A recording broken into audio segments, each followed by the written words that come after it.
This is Palm Sunday. We celebrate the passion of our Lord's death this day.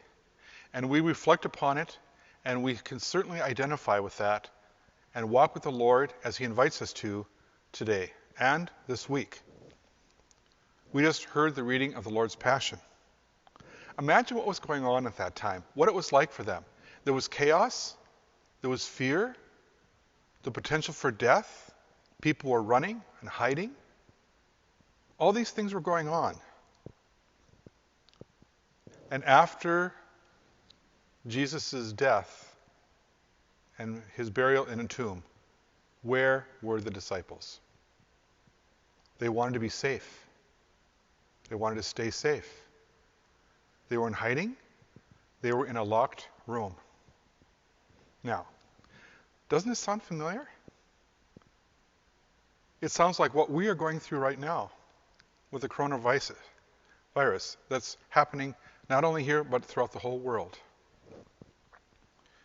With the coronavirus outbreak, there is suffering, fear, and chaos.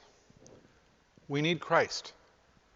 We need him always, though, but especially at a time like this. We turn to him. He is there for us.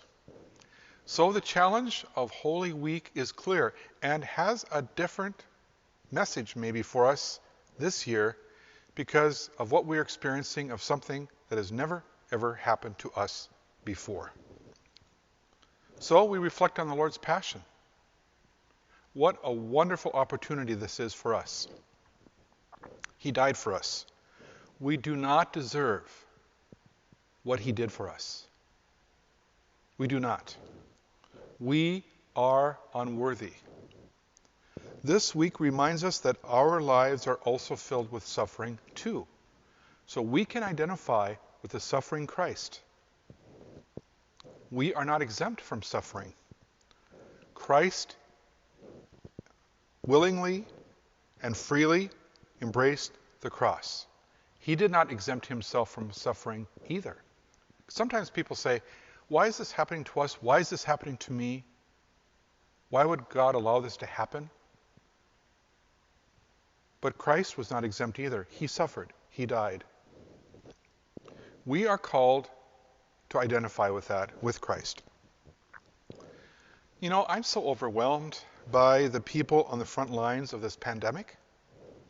Doctors, nurses, medical staff, who risk the potential of contracting the disease and even dying. Some have lost their lives. Also, I want to acknowledge the other suffering that's going on right now, too, on this Passion Palm Sunday. Many people have lost their jobs, hours cut back. People have debts and bills. People are laid off. Parents are challenged with a double responsibility of keeping their children at home, assisting them with online learning, and keeping them safe. There is stress for them as parents, stress for the kids, as parents try to maintain their own jobs and care for the children.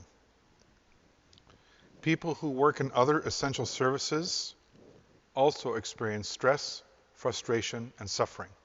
For example, the employees at the grocery store. They're leaving themselves wide open. And places of other essential services. They are risking themselves. Here is the good news. The account of the Lord's Passion does not end with Jesus being buried in the tomb. It does not stop there. We know that.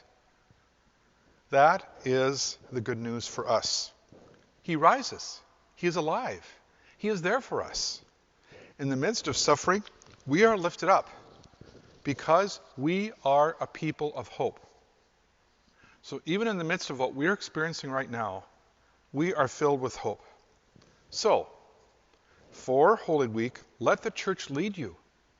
Let the church guide you through the liturgies of Palm Sunday, Holy Thursday, Good Friday, Easter Vigil, and Easter Sunday. Take this opportunity to set time aside and really reflect and pray during these liturgies. The Church encourages you to do this.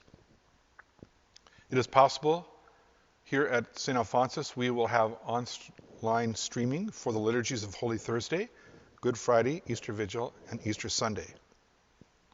Deacon Eric Seitz developed Sunday celebrations at home, a wonderful participants guide and leaders guide for you to celebrate those times of worship as well.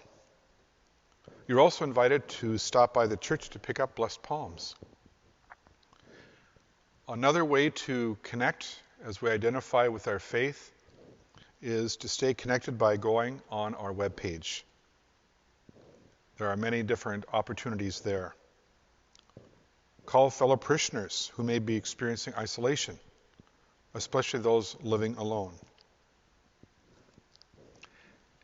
I have often heard the phrase, and maybe you have too, this heartfelt phrase saying, "We can do this."